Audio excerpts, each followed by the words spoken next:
महाराष्ट्र राज्य वस्तीशाळा शिक्षक संघाचा राज्याध्यक्ष म्हणून बोलत आहे। माझं नाव राजकुमार सरवदेस।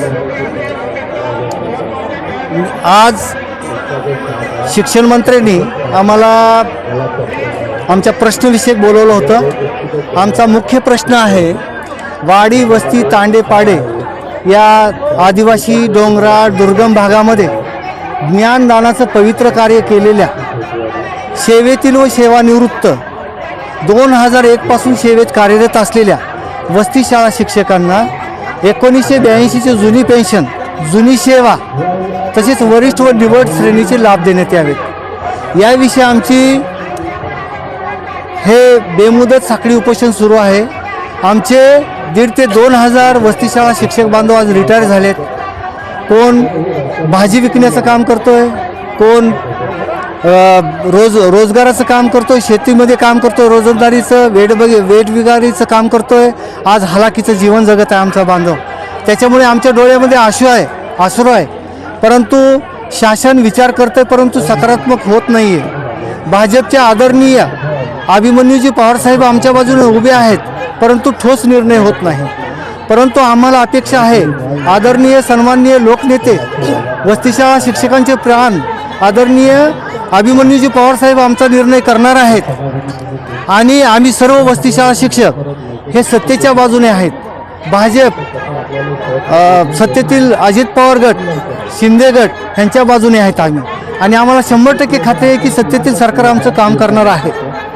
त्यामुळे सत्तेतील सरकारला माझं एक विनंती वजा बोलणं आहे की आमच्या 8,665 वस्तीशाळा शिक्षकांना मागील सेवा व जुनी पेन्शन द्यावी एवढी नम्र विनंती। यानंतर आमचेच बांधव सेवानिवृत्त शिक्षक श्री उबाळे सर हे आपले मनोगत मांडतील। मी कालच्या 30 जुलैला सेवानिवृत्त झालो।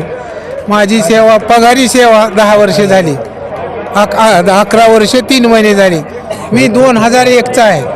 2001 पासून आम्ही सतत काम करत आलो। त्याच्यानंतर 1 मार्च 2014ला सेवेमध्ये कायम झालो, पूर्ण पगारी आलो।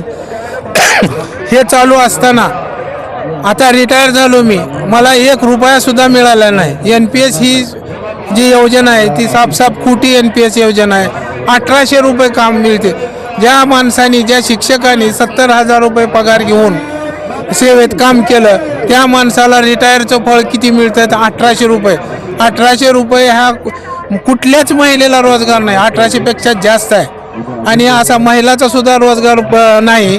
त्याच्यामुळं त्याच्या कुटुंबाची उपजीविका भागविण्यासाठी त्याला रस्त्यावर येऊन कुणाच्या तरी शोरूममध्ये, कुणाच्या तरी सोसायटीमध्ये झाडायचं पुसायचं काम करावं लागत आहे। तरी पण त्याची उपजीविका भागत नाही। त्याची वयाची वर्ष 58 झालेत आणि त्या परिस्थितीमध्ये त्याला जर लोकांचे झाडून काढायचे किंवा लोकांचे घाण काम करायचे जर वेळ पडत असेल तर शासनाचे आपण काय म्हणावं हे आम्हाला विचार पडतो।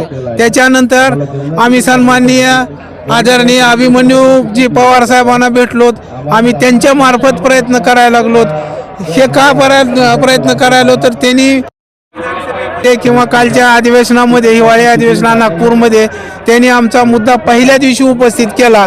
त्या अपेक्षेपोटी आज आम्हाला उभारणी आलेली आहे आणि त्या मुद्द्यावर माननीय सन्माननीय शिक्षण मंत्री दादाजी भुसे साहेब यांना आज आमचं शिष्टमंडळ गेलं असताना ठीक आहे त्यांना थोडासा तळागा असेल किंवा टेन्शन असेल त्याच्यामुळे त्यांनी उद्या पाहू म्हणले। पण निश्चित मला खात्री आहे की अभिमन्यूजी पवार चर्चा केलेली आहे। त्या चर्चेला माननीय शिक्षण मंत्र्यांनी सकारात्मक उत्तर द्यावं आणि आमची वस्तीशाळा शिक्षकांची, रिटायर वस्तीशाळा शिक्षकांचे होणारे हाल हे थांबवावेत एवढी आमची महाराष्ट्र शासनाला, फडणवीस साहेबाला, शिक्षण मंत्र्याला कळकळीची विनंती आहे। शिक्षण मंत्र्याचा विजय असो, शिक्षण मंत्र्याचा विजय असो, दादासाहेब भुसेचा विजय असो। आम्हाला खात्री आहे हे आमचे प्रश्न उद्याच्या अधिवेशनामध्ये सोडविणार एवढी अपेक्षा बाळगून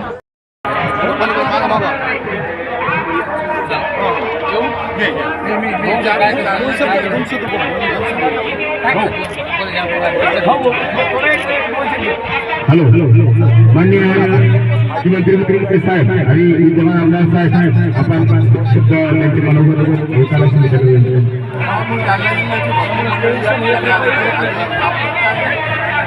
महाराष्ट्र राज्य प्रथमेश वस्ती शाळा शिक्षक संस्थेचं निवेदन मला या ठिकाणी प्राप्त झालं. या निवेदनाच्या अनुषंगाने निवड श्रेणीचे जे लाभ देण्याचं आपण मागणी करताय त्या मागणीच्या संदर्भामध्ये निश्चितपणे सरकारशी या विषयावरती बोलेल आणि त्याच्यातला मार्ग काढण्याचा आपण प्रयत्न करूया.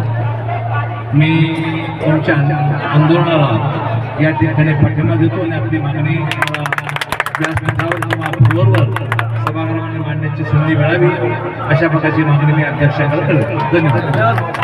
संपतराव राठोड. मी वस्ती शाळा शिक्षक संघाचा राज्य कार्याध्यक्ष म्हणून काम करतोय.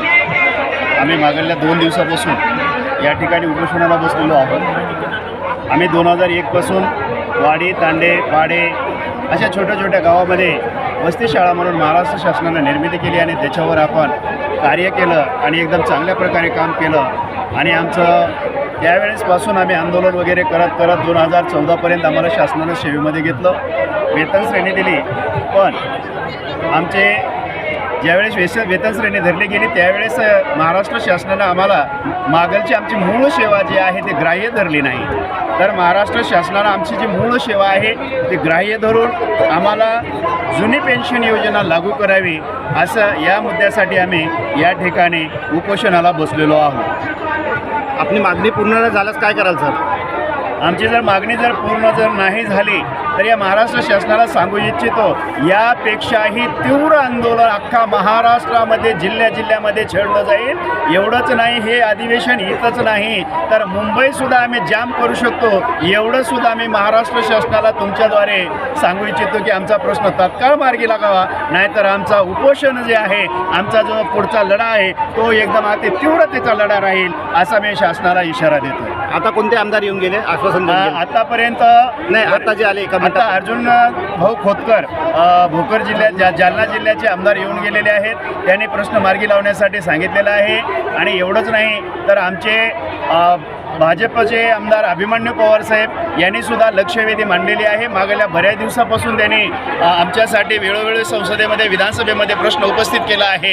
एवढेच नाही तर असे बरेच आमदार सुद्धा आमच्या पाठीशी आहेत. त्यांच्या आमच्याकडे शिफारसपत्र आहेत आणि त्यांच्यामार्फत आता आमचं डेलिगेशन आमचं शिष्टमंडळ विधानसभेमध्ये गेलेलं आहे. तिथला जो काही निर्णय आहे ते आमचे जे पदाधिकारी आहेत ते आम्हाला सांगतील. जर आम्हाला पटलं तर आम्ही उपोषण वगैरे मागं घेऊ, जर नाही पटलं तर हे उपोषण जोपर्यंत इथं अधिवेशन चालू आहे तोपर्यंत आमचं आमरण उपोषण चालू राहील.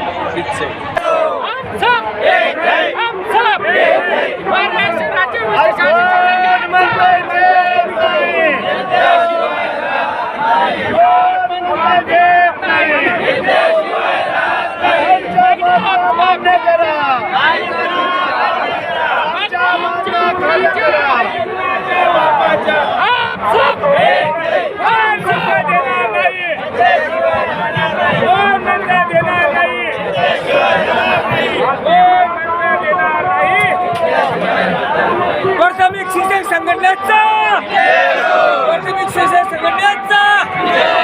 कोण मदत देणार नाही, कोण मदत देणार नाही.